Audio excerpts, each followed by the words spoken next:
আসসালামু আলাইকুম, welcome to another lecture on ক্যারাসম্পিটি। আজকে আমরা আলসার এক্সামিনেশন দেখব। আমরা জানি যে আমাদের সার্জারি প্রফ সামনে চলে আসছে খুব তাড়াতাড়ি, এবং সার্জারি প্রফে শর্ট কেসে খুব ইম্পর্ট্যান্ট একটা টপিক হচ্ছে এই আলসার। প্রতিদিন না থাকলেও এভরি অল্টারনেটিভ ডেতে একটা আলসারের কেস থাকেই, আলসার বা লাম অল্টারনেট করে থাকবে, ঠিক আছে, অথবা ডেলিও থাকতে পারে। সুতরাং আমাদের প্রফে যদি আমরা শর্ট কেসে ভালো করতে চাই তাহলে হচ্ছে আমাদের আলসারটা খুব ভালো মতো জানতে হবে। আচ্ছা, তো আর দেরি না করে আমরা শুরু করি আলসার এক্সামিনেশন। যে কোনো এক্সামিনেশনে আমরা জানি, বা যে কোনো শর্ট কেসে আমরা জানি আমাদের হাতে সময় খুব কম থাকে, সেহেতু আগে থেকে স্টেপগুলো প্র্যাকটিস করে যেতে হবে। আলসার এক্সামিনেশন হচ্ছে দুনিয়ার সবচেয়ে সহজ এক্সামিনেশন, ঠিক আছে, কারণ এখানে হচ্ছে ইন্সপেকশন আর পালপেশন দুইটা পার্ট, ঠিক আছে। ইউজুয়ালি যেটা হয় সাথে গ্লাভস নিয়ে যেতে বলে, কিন্তু মানে খুব কম মানুষকে আপনাকে পালপেট করতে বলবে, ঠিক আছে। আলসারে জাস্ট একটু বলে দেখতে বলে যে দেখো এবং ডেসক্রাইব করো, ঠিক আছে। তো এই হচ্ছে আমাদের টোটাল আলসারের এক্সামিনেশনের ব্যাপার, ঠিক আছে। তো আমরা শুরু করি। ইন্সপেকশনে আমরা কী কী দেখি? আমরা যদি বই খুলি তাহলে এখানে দেখবো যে 25-26টার মতো পয়েন্ট আছে, সাইড ভ্যান হতো অনেকগুলো পয়েন্ট আছে। এত পয়েন্ট শর্ট কেসের সময় আমাদের মনে থাকবে না, ঠিক আছে। তো শর্ট কেসে আমাদের যেগুলো জিনিস মনে রাখতে হবে সেই পয়েন্টগুলো আমি ফার্স্টে বলতেছি, ঠিক আছে। তাহলে আলসারটার দিকে যদি আমরা দেখি, আচ্ছা, ইনি আমাদের পেশেন্ট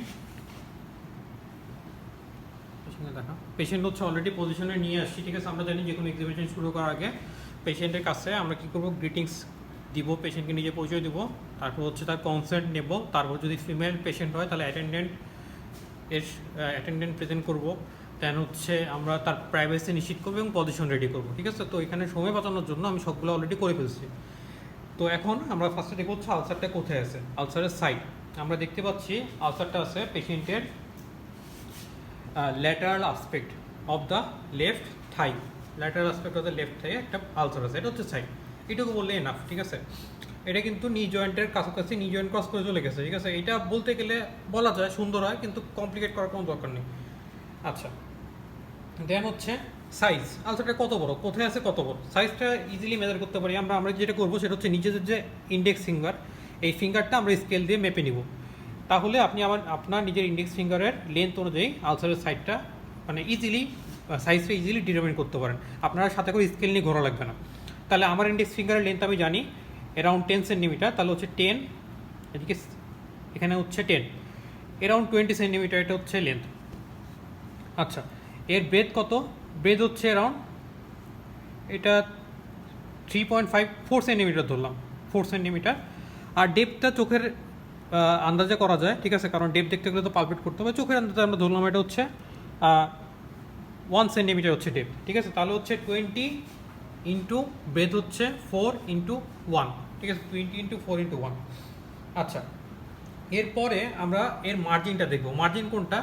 যেখানে হেলথি এবং আনহেলথি টিস্যু যেখানে মিট করছে, এটা হচ্ছে মার্জিন। তাহলে আলসারে যেখানে হেলথি টিস্যু শেষ হয়েছে, এই জায়গায় উপরে শার্প যে এরিয়াটা, এটা হচ্ছে মার্জিন। আমরা দেখতে পাচ্ছি যে তার মার্জিনটা খুবই রেগুলার, মার্জিনটা হচ্ছে খুবই রেগুলার। যদি এটা ইরেগুলার হতো তাহলে কিন্তু আমাদের ডায়াগনোসিসটা অন্য কিছু হয়ে যেত, ঠিক আছে। এরপর আমরা দেখবো হচ্ছে এজ, ঠিক আছে।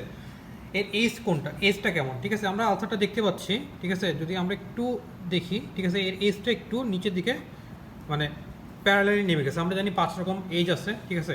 কোনোটা হয় স্লপিং, কোনোটা হয় আন্ডারমাইন, কোনোটা হয় পাঞ্চড আউট, কোনোটা হয় ইভার্টেড, কোনোটা হয় রোল্ড, ঠিক আছে, বা বিডেড।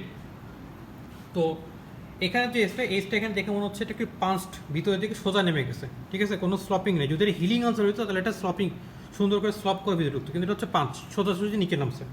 আচ্ছা, এরপরে হচ্ছে আমরা দেখবো ফ্লোর। একটা কোশ্চেন খুবই জিজ্ঞাসা করে শর্ট কেসে, সেটা হচ্ছে কি যে ফ্লোর আর বেসের মধ্যে পার্থক্য কী।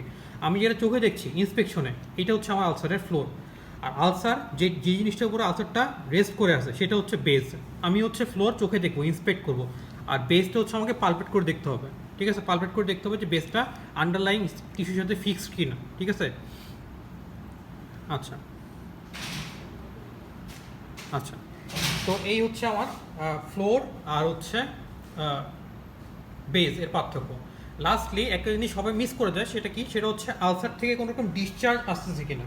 ডিসচার্জ যদি আসে তাহলে সেই ডিসচার্জটা কেমন, এটা কি সেরাস নাকি সিরোস্যাঙ্গুইনাস নাকি পুরুলেট মানে পাস, এবং অনেক ক্ষেত্রে এটার কতটুকু ডিসচার্জ আসতেছে, ডিসচার্জের কপিয়াস অ্যামাউন্ট মানে অনেক বেশি নাকি স্মল অ্যামাউন্ট ডিসচার্জ, এটা হচ্ছে আপনার মাথায় রাখতে হবে। ইভেন কিছু কিছু ক্ষেত্রে আপনার ডিসচার্জটা স্মেল নিয়ে বলতে হবে যে ডিসচার্জটা আমার মানে ফাউল অর্ডার কিনা, ঠিক আছে। এইটা থেকে কিন্তু অনেকগুলো ডায়াগনোসিস আমরা চলে আসতে পারবো, ঠিক আছে। বাট আমাদের শর্ট কেসে এত কমপ্লিকেটেড আমরা যাব না।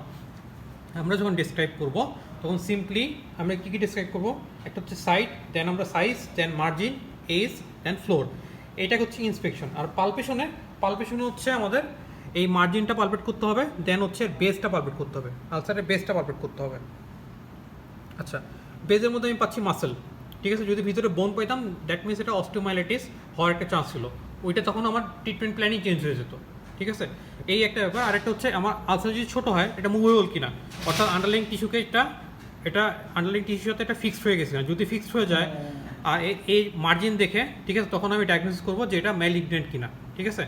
আচ্ছা, আরেকটা ব্যাপার, পালপেশন করার আগে আমি এটা মানে ভুল হয়ে গেছে আমার, ঠিক আছে, বাট এটা আপনারা ভুল করবেন না। যে পালপেশন করার আগে সবার আগে পেশেন্টকে জিজ্ঞাসা করতে হবে, চাচা এখানে ব্যথা আছে কিনা। যদি ব্যথা থাকে তাহলে কিন্তু হাত দেওয়া যাবে না, কারণ ব্যথা দিলে পেশেন্ট যদি চিৎকার করে ওঠে দ্যাট মিনস পরীক্ষার সময় আপনার একটা নেগেটিভ পয়েন্ট এখানে, ঠিক আছে। পেশেন্টকে কোনোভাবেই ব্যথা দেওয়া যাবে না। আচ্ছা, এছাড়া পালপেশনে যদি গ্লাস খোলা মানে গ্লাস ছাড়া আপনাকে পালপেট করতে হয়, আমার যখন গ্লাস পরা আছে আমি অলরেডি সরাসরি বেজে হাত দিছি, ঠিক আছে। বাট অনেক সময় দেখা যাচ্ছে না আপনার সাথে গ্লাস নিয়েছেন বাট গ্লাভস এখনও পরেন নাই, তাহলে এর সাথে আরও কিছু জিনিস আমাদের দেখতে হবে। সেটা কি, যেমন আমি সারাউন্ডিং স্কিনের টেম্পারেচারটা দেখতে পারি, ঠিক আছে। তাহলে আমি আগে দেখবো হেলথি স্কিন, দেন আনহেলথি স্কিন, দেন হেলথি স্কিন, ঠিক আছে। এই তিনটা কম্প্যারিজন, হেলথি, আনহেলথি, দেন হেলথি, ঠিক আছে। তাহলে এখানে আমি হেলথি স্কিন দেখতেছি একটু ঠান্ডা, আনহেলথি স্কিন বা আলসারের চারপাশে টেম্পারেচার একটু বেশি, ঠিক আছে। আবার হেলথির সাথে আমি কম্পেয়ার করে নিলাম, ঠিক আছে। Temperature of the surrounding sites. এছাড়া এইখানে যে আলসার, ঠিক আছে, এর আশেপাশে যে লিম্ফ নোডগুলো আছে, যেমন এখানে popliteal lymph node, regional lymph node আমি দেখে নিচ্ছি। এখানে উপরে আছে ইঙ্গুইনাল লিম্ফ নোড, ইঙ্গুইনাল দিকে দেখা, হ্যাঁ ইঙ্গুইনাল লিম্ফ নোড, এখানে আমি একটু হাত দিয়ে নিব যে রিজিওনাল লিম্ফ্যাডেনোপ্যাথি আছে কিনা। কারণ কি, যদি এটা ম্যালিগনেন্ট আলসার হয় সেক্ষেত্রে আমার রিজিওনাল লিম্ফ্যাডেনোপ্যাথি হওয়ার একটা চান্স থাকে।